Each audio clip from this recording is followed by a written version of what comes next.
नमस्कार मंडळी, प्रीताज किचनमध्ये तुम्हा सर्वांचे स्वागत आहे. तर मंडळी, मी माईक लावलेला होता पण माईकचा प्रॉब्लेम होता, त्यामुळे मी व्हॉइस ओव्हर करत होते. तर मंडळी, आज आपण बघणार आहोत तांदूळ न भिजवता अखरी तांदळाची चकली. तर त्यासाठी आपण लागणारे साहित्य बघूयात. पण त्या अगोदर प्रीताज किचनला लाईक करा, व्हिडिओ आवडल्यास चॅनलला सबस्क्राईब नक्की करा. तर चला मंडळी, आता त्यासाठी लागणार आहे.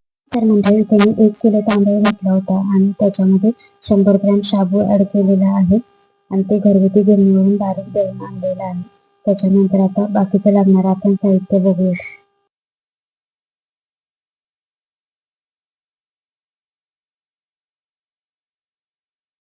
इथे मी चवीनुसार मीठ घेतलेलं आहे, कलंजी घेतलेली आहे, नंतर इथे पापडखार घेतलेला आहे. तर 1 किलोसाठी आपल्याला 25 ग्रॅम पापडखार घ्यायचा आहे आणि पोहेच्या चमच्याचा अंदाज घेतला तर 2 चमचे पापडखार लागतो. त्याच्यानंतर तीळ घेतलेला आहे आणि मी चकली करत असताना मी परत कलंजी स्किप केली होती, कारण घरात नको म्हणलं, त्यामुळे मग मी कलंजी ऍड केली नाही, फक्त तीळच ऍड केले.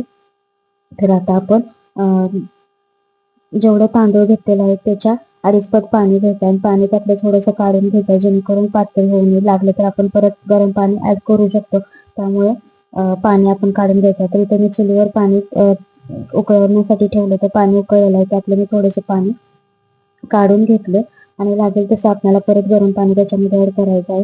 तर आता याच्यामध्ये पाणी उकळलेलं आहे, याच्यामध्ये मी चवीनुसार मीठ ऍड करायचं आहे आणि पापडखार ते ऍड करायचं आहे. तर मीठ ऍड करत असताना मीठ अंदाजे ऍड करायचं आहे, जेणेकरून पापडखार देखील खारट असते, त्यामुळे मीठ व्यवस्थित ऍड करायचं आहे. नाहीतर तुम्ही रेग्युलर प्रमाणे मीठ ऍड केलं तर वाळवण्याचा पदार्थ खारट होण्याची शक्यता असते, कारण तो वाळवून बारीक होतो, त्यामुळे तो खारट देखील होतो, असं होऊ शकतं. त्यामुळे मीठ थोडंसं कमी टाकायचं आहे. त्याच्यानंतर पीठ टाकून घ्यायचं आहे आणि पीठ व्यवस्थित हलवून घ्यायचं आहे. पीठ हलवून झाल्यानंतर त्याला एक 10-15 मिनिटं वाफवून घ्यायचं आणि अधूनमधून त्याला हलवत देखील राहायचं. तर इथे पीठ आपलं आता व्यवस्थित त्याच्यामध्ये मिक्स करून झालेलं आहे. आता 15 मिनिटं त्याला मी वाफ देऊन घेणार आहे. वाफ देत असताना मधून मधून 2 मिनिटं त्याला हलवत देखील राहायचं, जेणेकरून पीठ खाली लागलं नाही पाहिजे.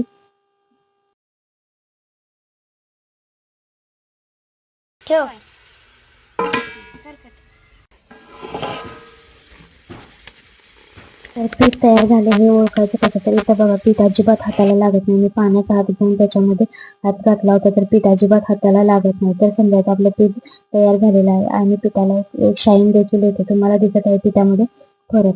तर त्याच्यामध्ये आता आपण तो शेवगा भरायचा आहे. आपण याच्यामध्ये चकली घातलेली आहे आणि आता आपण त्यांना चकल्या पाडून घेणार आहोत.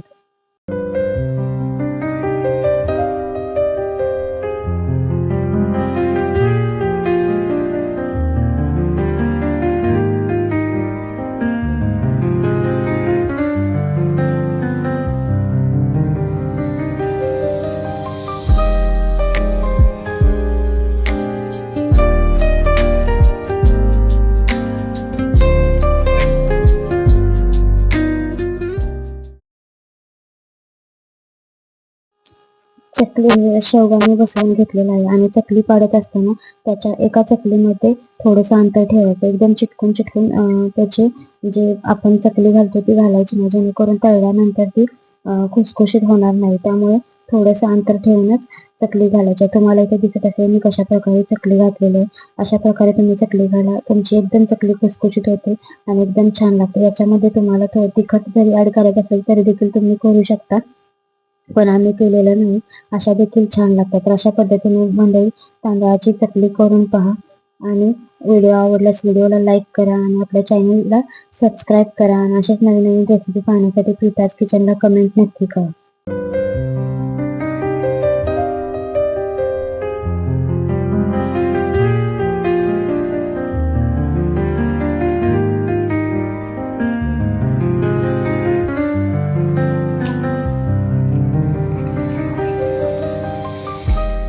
तर मंडळी, आता ही आपली तांदळाची जी चकली केलेली आहे ती तयार झालेली आहे. याला मी 2 दिवस उन्हामध्ये वाळवलं होतं. जर तुमच्या इथं ऊन नसेल किंवा तुम्ही फ्लॅटमध्ये राहत असाल तर तुम्ही याला सावलीमध्ये वाळवू शकता, पण 1 तास तरी त्याला ऊन द्या, जेणेकरून ही आपण वर्षभर वस्तू वाळवणीची वस्तू आहे, त्याला आपण साठवणीसाठी वर्षभर ठेवणार आहोत, तर जेणेकरून ती खराब होऊ नये. त्यामुळे त्याला 1 तासाभरात तरी होऊन देणं गरजेचं आहे. तर चला आता आपण तळून मी तुम्हाला दाखवते कशी फुलते ती ही तांदळाची चकली. आपलं तेल तापलेलं आहे, तर आता आपण एक चकली टाकू.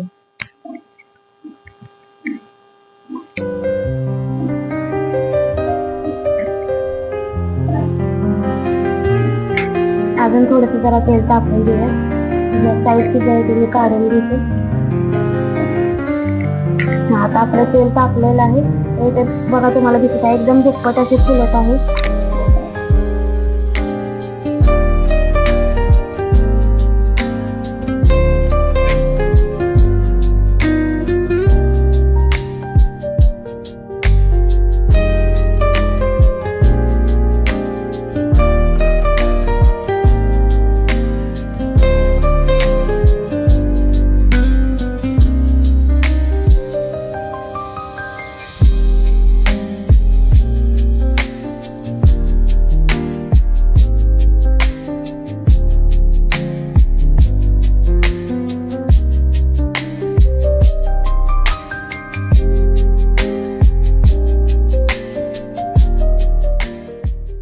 तर मंडळी, दुप्पट फुलणारी आपली तांदळाची चकली तयार झालेली आहे. तर मंडळी, अशा प्रकारे तांदळाची चकली नक्की करून पहा आणि आपल्या प्रीताज किचनला लाईक करा आणि व्हिडिओ आवडल्यास आपल्या चॅनलला नक्की सबस्क्राईब करा आणि कमेंट करायला विसरू नका.